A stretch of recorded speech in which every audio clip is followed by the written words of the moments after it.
រឿងកំប្រុកឆ្លងសមុទ្រយូរលង់ណាស់មកហើយមានកំប្រុកសមួយរស់នៅតាមតំបន់មាត់សមុទ្រថ្ងៃមួយវាឈរសម្លឹងមើលទៅឆ្ងាយបន្តិចឃើញកោះមួយមានវាលស្មៅស្រស់បំព្រងនិងដើមទម្លាប់មួយធំបែកមែកត្រសាយវាចង់ទៅកោះនោះយ៉ាងខ្លាំងពីព្រោះវាចង់ស៊ីផ្លែទម្លាប់ទុំប៉ុន្តែវាមិនអាចឆ្លងទៅបានពីព្រោះគ្មានទូកនិងមិនចេះហែលទឹកវាព្យាយាមរកមធ្យោបាយឆ្លងទៅកោះនោះឥតឈប់ឈរក្រោយមកវាឃើញត្រីឆ្លាមមួយងើបក្បាលផុតពីទឹកវាក៏នឹកឃើញមធ្យោបាយមួយវានិយាយទៅកាន់ត្រីឆ្លាមនោះថាបងឆ្លាមនិងខ្ញុំសុទ្ធតែមានមិត្តច្រើនដូចគ្នាប៉ុន្តែយើងមិនទាន់ដឹងច្បាស់ថាបងឬក៏ខ្ញុំដែលមានមិត្តច្រើនជាងរំពេចនោះត្រីឆ្លាមតបថាខ្ញុំប្រកាសជាមានមិត្តច្រើនជាងឯងហើយកំប្រុកឮចម្លើយក៏លើកសំណើថាឥឡូវនេះដើម្បីឲ្យខ្ញុំជឿបានលុះត្រាតែបងឯងព្រមធ្វើតាមសំណើរបស់ខ្ញុំគឺឲ្យមិត្តរបស់បងទាំងអស់រៀបតគ្នាជាជួរចាប់ពីនេះទៅដល់កោះនោះឲ្យខ្ញុំរាប់ដឹងចំនួនសិន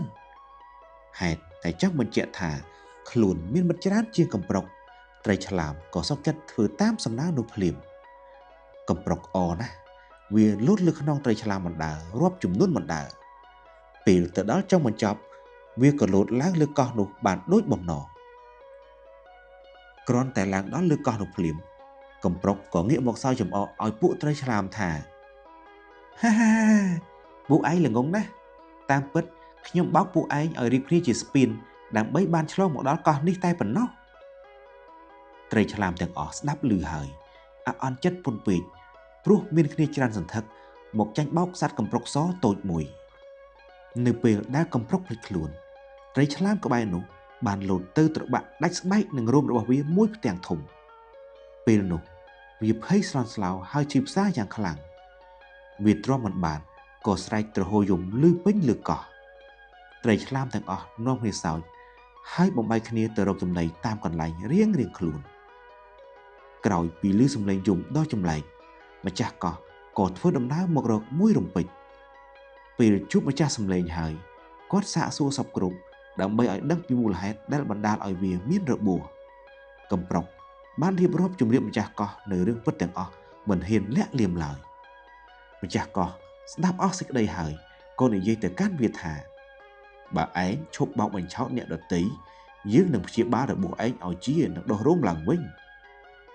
កំប្រុកអរព្រួចហើយឆ្លើយតបញាប់មាត់ថា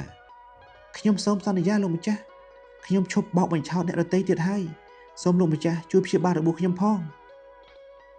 ម្ចាស់កោះញញឹមរួចដើរបោចថ្នាំក្បែរនោះបានមួយដៃ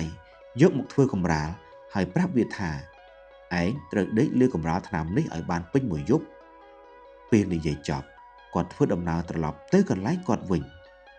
កំប្រុកប្រាស់ដេកលើកម្រាលថ្នាំឥតបង្អង់បន្តិចមកស្រាប់តែវាឃ្លានអាហារយ៉ាងខ្លាំងវាចង់ក្រោកទៅស៊ីផ្លែទន្លាប់ទុំក្បែរនោះណាស់តែខ្លាចខុសបណ្ដាំម្ចាស់កោះវាក៏ខំព្យាយាមធ្វើតាមកែណែនាំរបស់គាត់រហូតដល់ដេកលក់ពេញមួយយប់លុះព្រឹកឡើងកំប្រុកឃើញខ្លួនវាជាដូចដើមក៏រត់យ៉ាងលឿនទៅរកម្ចាស់កោះហើយនិយាយថាសូមអរគុណលោកម្ចាស់ថ្នាំរបស់លោកម្ចាស់ពូកែណាស់ឥឡូវនេះខ្ញុំជាដូចដើមវិញហើយម្ចាស់កោះញញឹមហើយនិយាយថាសូមឯងរស់នៅទីនេះឲ្យបានសប្បាយដូចបំរុងប្រាថ្នាចុះ